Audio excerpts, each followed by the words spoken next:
Welcome everyone, this is Jeff Rich from the Burning Archive. Donald Trump has been elected again President of the United States, and everyone around the world is wondering, what does this mean for the role of the United States in the world and what the world thinks of the United States' role in the world.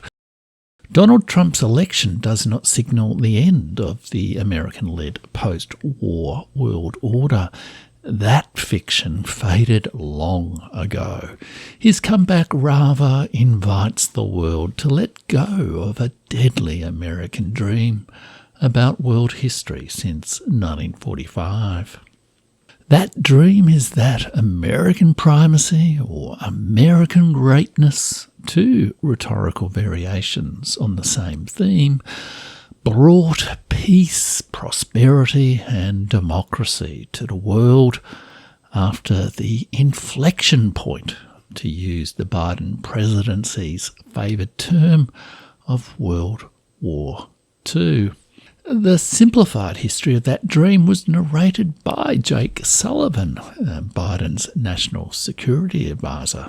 Quote, "After World War II, we built an international economic order in the context of a divided world, an order that helped free nations recover and avoid a return to the protectionist and nationalist mistakes of the 1930s, an order that also advanced American economic and geopolitical power. In the 1990s, after the collapse of the Soviet Union, we took that order global, embracing the old Eastern Bloc, China, India, and many developing countries." What happens next gets murkier in the story, but even Biden's national security strategy acknowledged the post-Cold War era is definitively over. The theme of that national security strategy was that the world was again at an inflection point, as it was in 1945. Biden's rhetoric echoed Trump's slogan to make America great again, but preferred to rally allies under the banner of American global leadership. The USA was again in a contest for the future of our world. Quote, President Biden's foreword said, "Around the world, the need for American leadership is as great as it has ever been. We are in the midst of a strategic competition to shape the future of the international order. There is nothing beyond our capacity. We can do this for our future and for the world." Such a claim reflects interests, fixed ideas of American hegemony and emotional drives to fulfill America's manifest destiny. It is rooted in narratives of world history since 1945 that shape the projects that American leaders across the political spectrum pursue in the world. That assumed history of how America became great and made the free world in its own image conditions the responses of the American elite, regardless of their domestic political loyalties.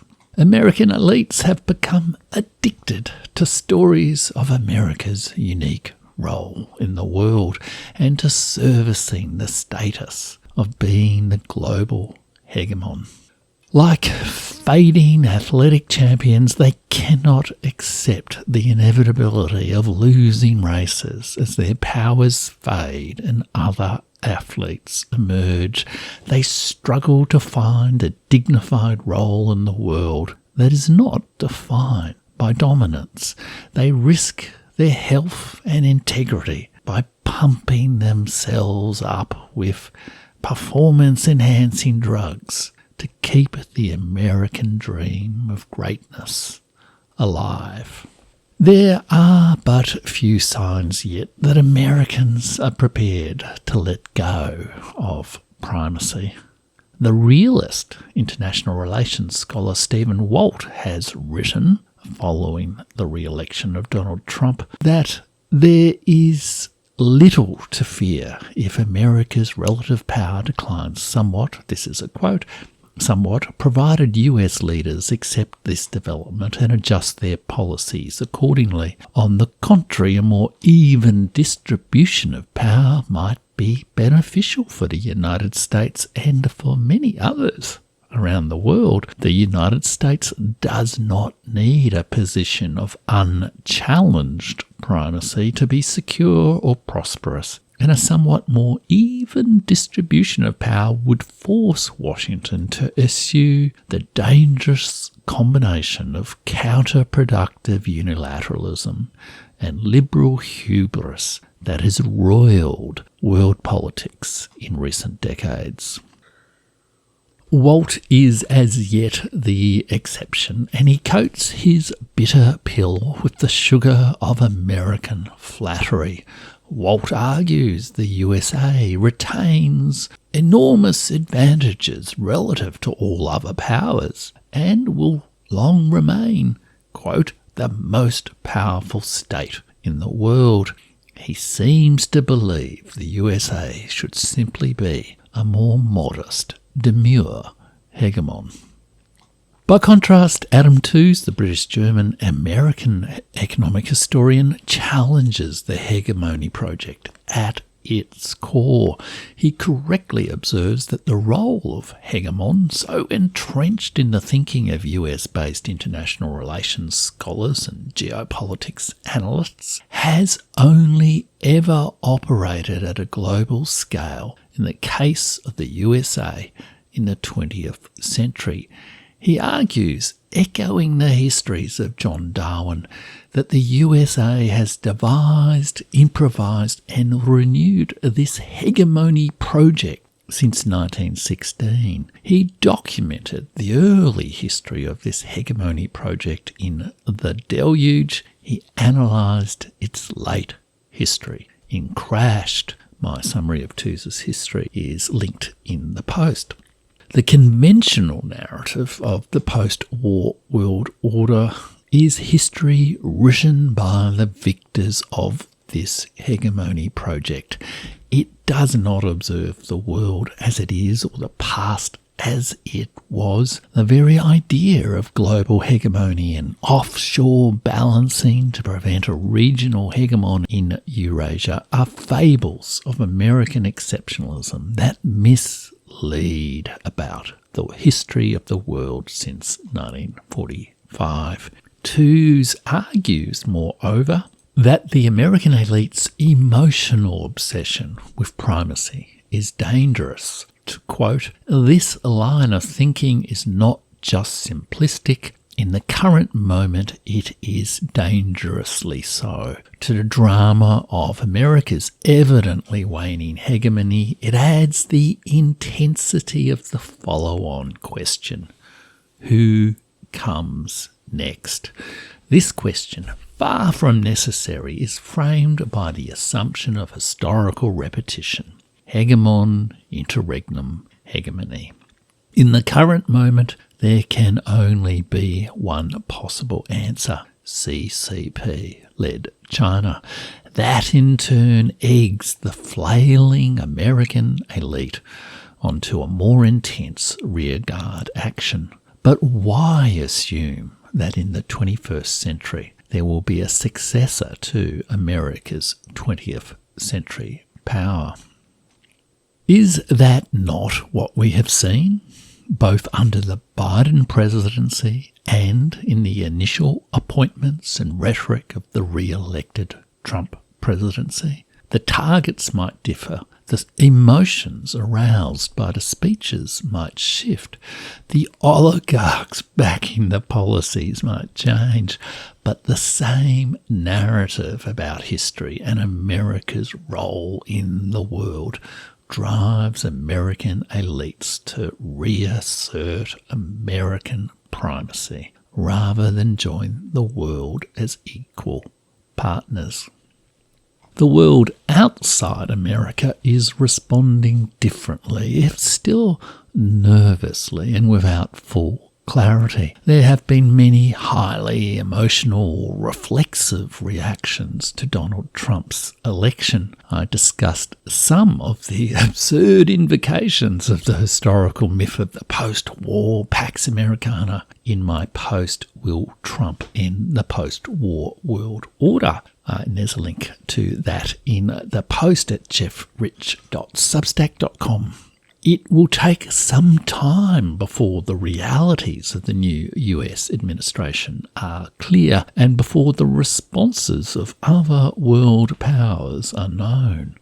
I will look in more detail at responses across the other principal poles of power in today's world, China, Russia, India and Europe, over the coming weeks. It may be that Donald Trump's election is a breaking point in the cultural and diplomatic power of the USA. The distinguished and dissident British diplomat Alistair Crooke has written that many were disappointed in the cautious progress of the BRICS summit in Kazan. But, he writes, a week is a long time in politics, and 1 week later the Western intellectual paradigm was upended. The shibboleths of the last 50 years were rejected across the board in the USA by voters. The ideology of undoing the cultural past, the casting aside the lessons of history for, it is claimed, wrongful perspectives, and the rejection of systems of ethics reflected in the myths and stories of a community have themselves been rejected. It is okay, again, to be a civilizational state. The radical doubting and cynicism of the Anglosphere is reduced to one perspective amongst many, and no longer can be the universal narrative. That was Alistair Crooke. I agree that the West is losing its dominant place as the cultural reference standard for the world, but do believe it is a slower, longer-term process than Alistair Crooke states here. However, America's descent into a storm of self-glorification, self-loathing and self-harm over the next 4 years may well precipitate a faster, wider shift in global cultural norms.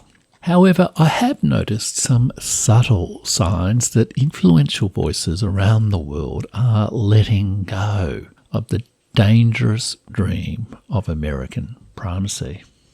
For example, Adam Tooze had an intriguing discussion with the president and CEO of the Asia Society, Dr. Kyung-Wan Kang, who was the foreign minister of South Korea between 2017 and 2021. Both Tooze and Kang observed that states around the world are stepping back from the USA after Trump's victory. Tooze argued that while Trump is likely to pursue crude, transactional foreign policies, the influence of the dream of American primacy will persist. He commented that this dream is bipartisan. Likely Trump appointee Elbridge Colby shares Jake Sullivan's view that it is the historic role of America to stand up for the historical project of freedom and democracy.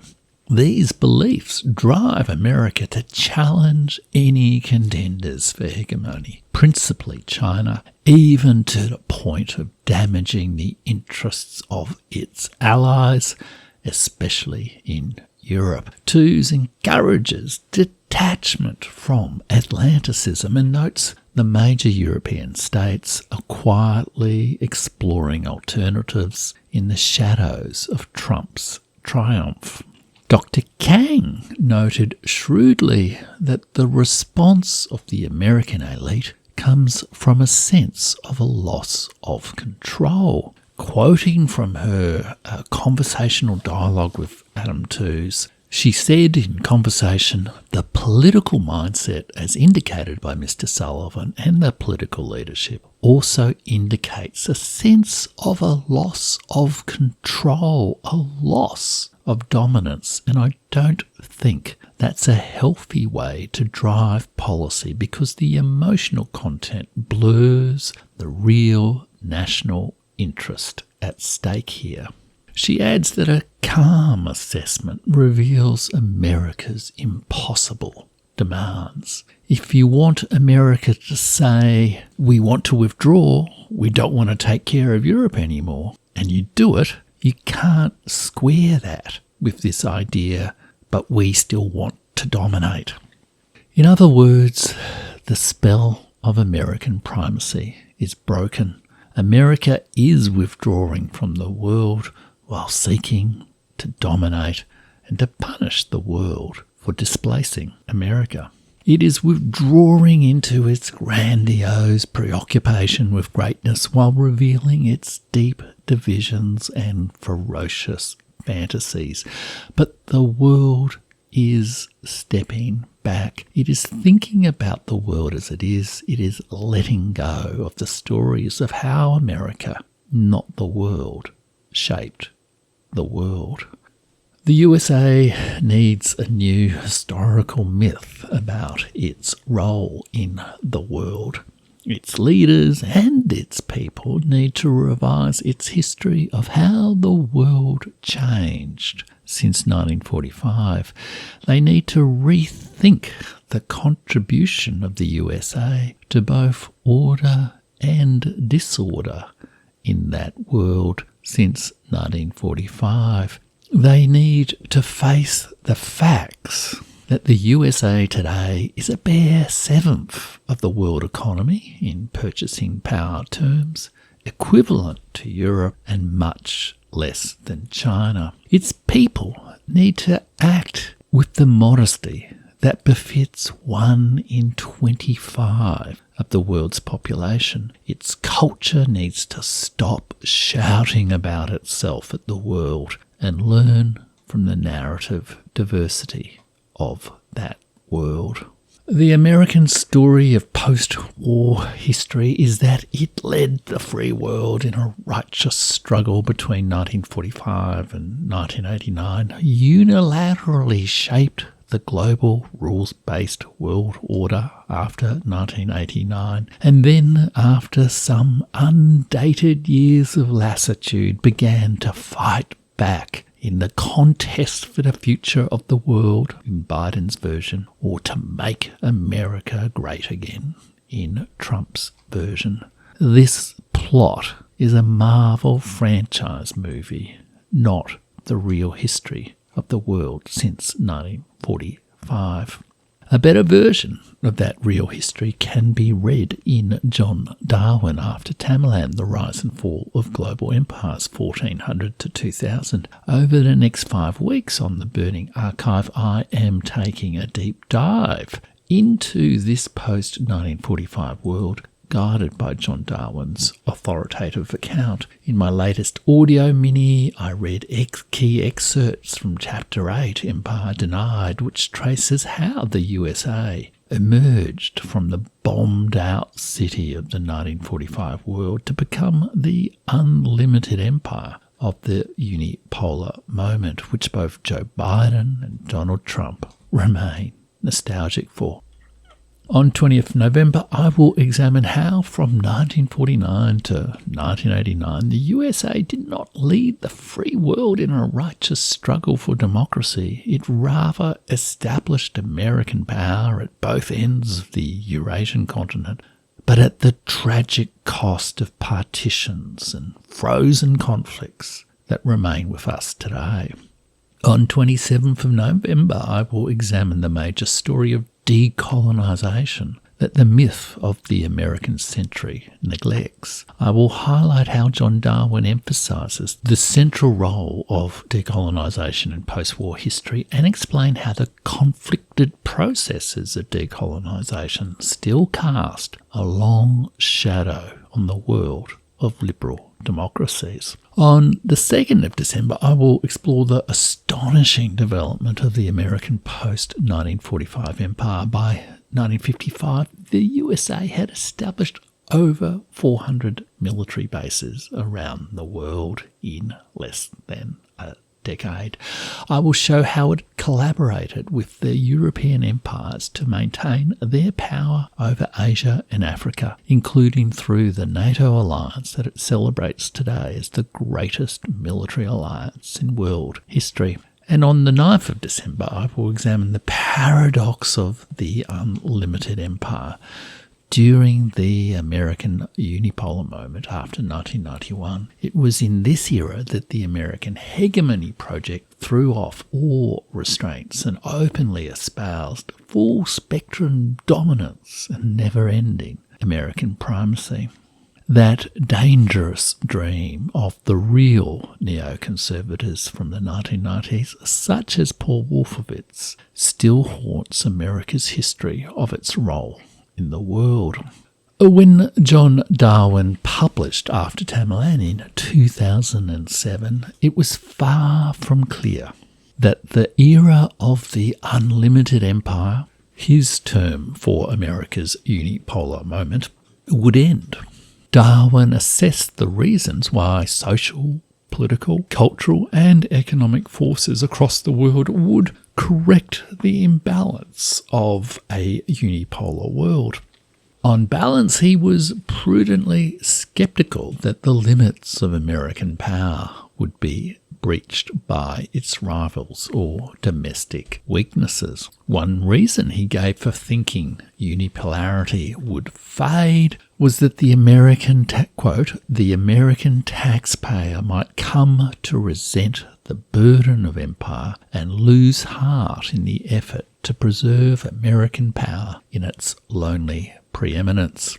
However, this result depended on the balance of costs and benefits. A decade before Trump, Darwin observed the chances of a domestic revolt against America's imperial burden will depend very heavily on the costs it imposes. While many interpreted Trump's victory in 2016 as precisely that revolt, the outlook in 2024 is different. Both the 2016 and 24 elections, and even indeed the Biden presidency, look like riots to restore the unlimited American empire. As Warwick Powell observed, they are outbursts of nostalgia. To quote, America was reimagined as the victim par excellence. American generosity had been taken advantage of by a cultural elite that had lost touch with the earthiness of America, by hordes of illegitimate foreigners, and by ungrateful nations around the world. Not only was America a victim of globalist abandonment from within its own ranks, it was also a victim of an unholy sabotage orchestrated by a godless China that defied Washington and an ungrateful Europe that refused to carry its weight and pay its way. The nostalgic reflex conjured up an imaginary image of an unblemished, virtuous and strong America. It paints a picture of redemptive possibilities in which those with a legitimate claim on the bounty of a redeemed nation are mobilised to channel their energies against the illegitimate. The stains of a fallen America could thus be washed away. And I've got a link to Warwick's excellent Substack post in the article, so do check it out. This nostalgia does not weigh the costs of the American imperial burden. It does not reckon with the flaws of American stories about its role in the world and all the domination, war, destruction and suffering it has brought to the world. It flees from history. But that is about to change. The American dream is about to crash against the realities of world history. The USA is about to inflict enormous damage to its economy with tariffs. It is about to strip its already anemic state capacity further by indulging the 1980s retro dreams of dismantling the administrative state. Turning the American state into a sandbox for oligarchs and MAGA crazy braves will not help fix the USA's failed health, social security, justice, education, or infrastructure. It will not help manage the social strains inflicted by mass deportations and the disappointments of renewing the forever wars against a newly underestimated target. The USA is about to suffer the catastrophic self-defeat that Emmanuel Todd predicted in La Défaite de Occident, the defeat of the West. Not nostalgia, not dreams of American primacy, not bizarre Christian nationalist or extreme liberal fantasies, not shoddy histories of the post-war world order, not hegemonic projects. None will save America. America has lost impunity for its mistakes. In 2007, John Darwin was sceptical that history would overwhelm the unbalanced unipolar world, but he did warn of the hubris of the hegemon. There were limits to American power, even if it transcended the limits of empire seen since 1400. But no single empire in Darwin's history prevailed against the diversity of the world. He wrote, "Those writers who have likened America's hegemonic status to that of Victorian Britain betray a staggering ignorance of the history of both. Whether this power will be used to make the world safer or to sharpen its conflicts by ill-managed interventions is a different question entirely." 17 years later, in the wake of Iraq, Afghanistan, the Arab Spring, Ukraine, Niger and Gaza, and in the shadow of looming conflicts with Iran and China, Stephen Walt gave his verdict. Quote, "The foreign policy community's faith in US leadership assumed that the United States would almost always use its power wisely. But the past 30 years has cast considerable doubt on that assumption. The recent histories of Argentina, Venezuela, and Great Britain remind us that bad government can do enormous damage, even to countries with many advantages, and Americans may be about to experience something similar." There is no real prospect that my words will change the course in domestic and foreign policy that the USA has set. The minds of many more people than Donald Trump will need to change over the next 4 years. But that change needs to be more profound than favouring one faction in politics. The calculations of the costs and benefits of pursuing American primacy will need to change. The story of how America shaped the world will need to give way to many histories of how the world shapes America. But there is a great benefit to Americans if they do not dominate the world as they imagine it. They can listen to the words that Narendra Modi, the world's largest democracy, chose to be the theme of India's presidency of the G20 in 2023. Vasudhaiva Kutumbakam, one earth, one family, one future. Taken from the Maha Upanishad, these words offer the USA a path to walk with all the other nations of the world as equals, rather than petulantly insist upon its evergreen greatness.